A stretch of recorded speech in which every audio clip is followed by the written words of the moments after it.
In today's video, we're going to be talking about the roster update coming on Friday, July 29th. This is the first roster update that is after the All-Star break, and I believe it is going to be a all attributes roster update, which means fielding for hitters will possibly get adjusted in this roster update as well. You should definitely be investing in this roster update, and in this video I'm going to be telling you who you should invest in for this roster update so you can make a ton of stuff. So before we get into the investing, if you haven't subscribed to the channel, it would be really appreciated. Also leave a like, turn on all notifications when you do subscribe. We're really close to 2,000 subscribers. It would be really appreciated if you guys can get me there. Also leave a like and drop a comment. Who are you guys investing in, man? And I just want to know who you guys are investing in, who you guys think will go diamond, who you guys think will go gold. I want to know what you guys are thinking for this roster update. And yeah, I love you all. Thank you for watching. And let's get into the guys who I think can get an upgrade in this next roster update. So first, we're going to be starting with our 90+ guys. And the first guy I have here is Justin Verlander. Now, since last roster update in 2 starts, Justin Verlander has pitched 13 innings. He's got 19 strikeouts and has a .69 ERA in that time span. Justin Verlander has pitched well all season. He's got a 1.86 ERA and 117 strikeouts in 116 innings. Also has a .877 whip. This guy's been one of the best pitchers this year, and honestly, he's gonna be Hall of Famer, one of the best pitchers of all time. Justin Verlander, in my opinion, definitely deserves to go 90+. And the reason is because I believe his strikeout per 9 is really low right now. He's got a 9.1 strikeout per 9 this year, and he's only been given a 64K per 9 in MLB The Show. I think that's a crime. If you want to boost it, I believe you should boost it to at least 70, 75, and that will do Justin Verlander justice. I definitely think Justin Verlander deserves to go 90+. The next guy we have here is Edwin Diaz. This guy has been a beast all year, in my opinion. He's been the best reliever in baseball. I mean, it's not even close to my opinion. I definitely think this guy, if he can pitch like this the rest of the season, can finish top 5 in Cy Young, which is insane. Since the last roster update, in 4.1 innings, no runs given up, and he's got 8 strikeouts. They might as well boost this guy's K per 9 to 125. He's just that good. In 40 innings, he has 81 strikeouts. That should just be a 125 K per 9. And also, his hit per 9 is 5.8, which is down. I believe that can get a little bit of a boost too. I think that could be 100 to 101, and that will definitely possibly get him to that 90+ ranking. If not, the only issue he has is the WAP per 9, and that's been down since last year. It's been going down ever since 2020. 2020 was 4.9, last year was 3.3, and this year it's 2.7. He can possibly get a little boost on that, and especially since the last roster update, he hasn't given up a walk. He's just been getting straight strikeouts and outs, man. He only allowed 1 hit as well. Definitely that hit per 9 can get a little boost as well. Edwin Diaz has been a beast. He's definitely going 90+ in my opinion. Next, we got our guys going from gold to diamond. And the first guy I have is a pretty obvious one. Everybody's been trying to invest in him. It is Austin Riley. I'm just going to go quickly with this one. Since the last roster update, 400 batting average, 1200 OPS, 829 slugging. I mean, those are out of this world numbers. This guy's going diamond. I don't even have to explain anything else. The next guy I have going diamond here is Zach Wheeler. And I know Zach Wheeler on the 13th, which I believe is like the cutoff from the last roster update, because the last roster update was on the 15th of July. So I think that was the cutoff date.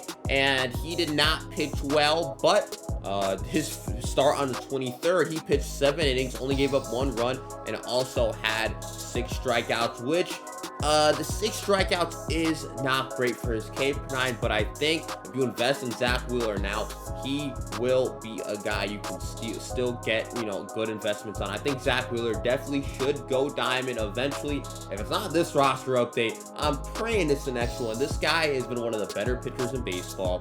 2.78 ERA, 114 strikeouts in 106 innings, 1.041 whip. This guy's been an absolute beast. I'm hoping he gets diamond. I'm hoping it's this roster update, but if it's not because of that start on the 13th, it's definitely possible he goes diamond in the next roster update after this one, man. If you are a Zach Wheeler investor, I feel absolutely horrible for you. You're like having PTSD. Like, when is this guy gonna go diamond? The next guy I have here is Juan Soto, and he was almost a 90+ at the start of the year, but he started off the year pretty slow for Juan Soto standards. I mean, that's still a pretty good year. Juan Soto standards, I mean, that's like a 400 on base percentage still. But Juan Soto definitely has gotten hot recently.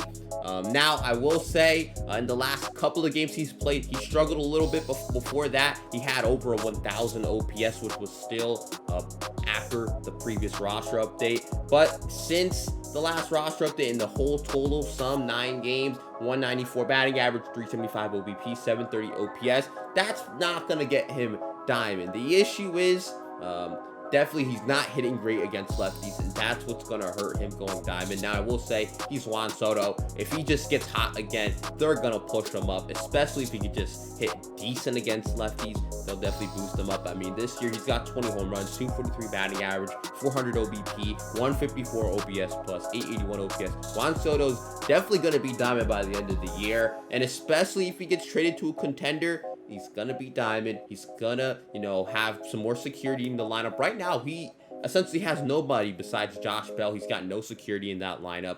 Lefties attack him really well. It's been tough for Soto this year. Definitely think he's gonna be a diamond, though. You definitely should be investing in him. I invested in him. I only put 1,200 stubs in. Pretty low risk, high reward there, especially if he just goes to an 84. I'd make my stubs back, but I think Juan Soto's definitely going diamond. Maybe not this roster update, but the next one. Next guy here is the kid, Julio Rodriguez. Since the last roster update, batting 286, 375 OBP, 762 slugging, 1,137 OPS. Since the last roster update this year, 3.7 WAR, 274 batting average, 18 home runs, 337 OBP, 826 OPS, 136 OPS plus. And if it wasn't for the first month, this guy's stats would look a lot better. And Julio Rodriguez, in my opinion, he's got the hype. SDS loves to upgrade guys who have the hype. Definitely think he could be getting an upgrade. And he hit a home run off of John Gray, which could really help his stats against righties. And this year, he's got an 812 OPS versus righties, 44 slugging. There's no way a 63 power versus righties is representative of a 484 slugging. I think Julio Rodriguez is definitely going to go diamond. This guy's been an all-around player this year. Julio Rodriguez is definitely somebody you invest in. A lot of people are investing in him. He's way overvalued right now, so probably you should be out on him, but if you invested him previously, you're definitely going to make a lot of stuff. So Julio Rodriguez definitely going diamond in my opinion. Next 2 guys I got from the AL Central here, and we're going to have Emmanuel Clase. This year, 2 WAR for a reliever, 1.31 ERA. He's got 21 saves and 43 appearances. He's got 43 strikeouts and 41.1 innings. He's also got a .702 whip. This guy's cutter is absolutely amazing. If you watch the All-Star game, I mean, that guy was an absolute stud. The only issue with Emmanuel Clase this year is the K per 9. He doesn't get as many Ks, as I said, 43 strikeouts and 41.1 innings. Since the last roster update, in 3 innings, no runs allowed, but only 2 strikeouts in those 3 innings. Definitely going to hurt his chances at going diamond, but he does have a 9.4 strikeout per 9. I definitely think possibly they could give him a little more of a boost, possibly in the 70s. I mean, this guy's been doing everything well. 1.3 BB9. I mean, that's definitely, like, where it should be. I just definitely think this guy's been one of the better pitchers in baseball, especially as a reliever. Deserves to go diamond. If somebody's being that good, they definitely deserve to be diamond. It's like Edwin Diaz. He was so good, they had to make him diamond despite the walks. It's going to be the same thing with Emmanuel Clase. Just despite the K per 9, this guy's been really good. He's definitely going to be going diamond in my opinion. Next guy I have here is Dillon Cease, and I think this guy should have been an all-star. Crazy he wasn't, but since the last roster update, no runs given up in 13 innings, got 3 walks, and he's got 12 strikeouts. On the year, 2.03 ERA, 110 innings, and 154 strikeouts. There's no way that his K per 9 should only be 86, man. This guy should definitely get a boost on the K per 9. The only issue with Dillon Cease is going to be the walks. As you can see, he's got a 46 BB9, and in that department, 4 BB9 on the year, that's not going to help him. What he's going to need a boost on is that K per 9, and when you have a 12.5 K per 9 this year, I'm sorry, that shit should be over 100. plus. Also, his hit per 9 is down from last year. It's at 6.8. I can see a little boost from that as well. And the home run per 9 is down as well with the 0.7. Definitely think that home run per 9 should get a boost as well. Dillon Cease, in my opinion, has a lot of upside here if you want to invest in him. In my opinion, he's definitely deserving of going diamond. And the last guy going from gold to diamond here is Clay.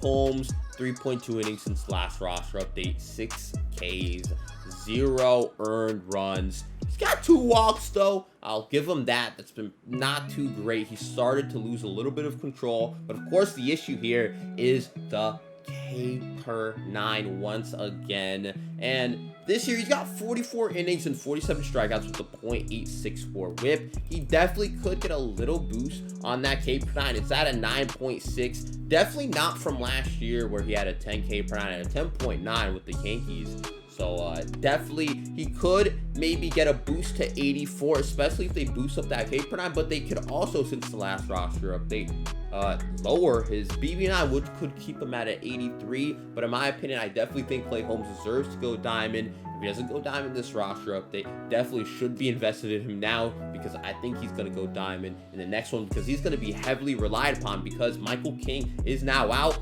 for the season with the Yankees. So Clay Holmes is going to be that everyday guy, or possibly every other day type guy, and he's definitely going to get a lot of opportunities to either close games or be in the toughest situations in games. And Clay Holmes, if he can pitch well in those situations, definitely will go diamond. The last 2 guys I have here from the AL East, and these guys are going to be going from silver to gold here. The first guy I have here is DJ LeMahieu. Since last roster update, 395 batting average, 500 OBP, 526 slugging, 1026 OPS. And on the season, this guy's got a 4B WAR, 93 base hits, 9 home runs, 281 batting average, 386 OBP, 408 slugging, 794 OPS, and a 129 OPS plus. The Yankees are getting the DJ LeMahieu they paid for. Now, as you guys can definitely see with DJ LeMahieu, his splits against lefties are much better than his splits against righties, and I could agree with that. This year against lefties, 484 slugging, which I don't believe a 68 slugging is justice for him. I think that could be in the 70s.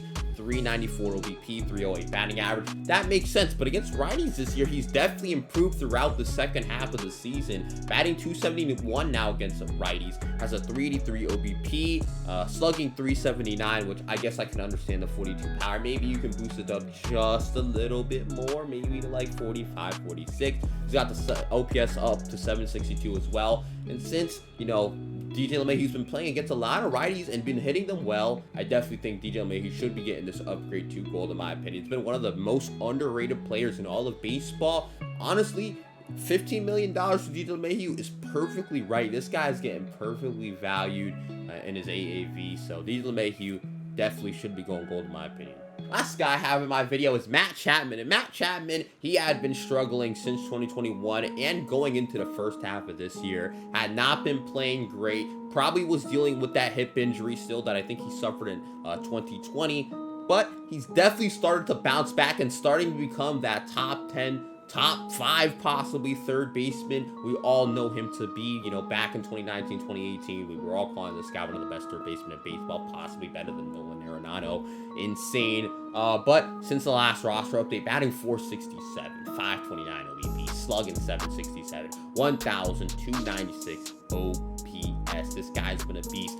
On the season, 1.9 more. Of course, he's still a great defender. 16 home runs, 242 batting average, 317 OBP, 446 slugging, 763 OPS, and a 113 OPS plus. This guy's definitely been getting his averages a lot up. Definitely think Matt Chapman should be getting a upgrade. Of course, you guys can see there, his contact versus righties is not amazing.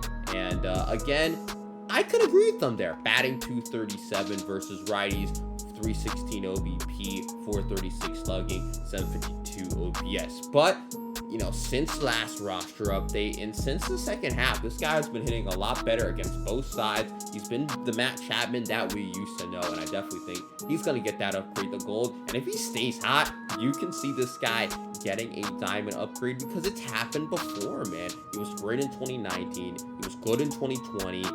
Had a down year in 2021, still had an 100 OPS plus, but he was striking out a lot, and now I think he's figuring it out. He's not striking out as much as he did back in 2021, and that's definitely been helping him out this year. That's gonna be it for the video. If you guys haven't subscribed to the channel, it would be really appreciated. You guys investing in, I really love y'all. Thank you for watching, man. We're so close to 2,000 subscribers.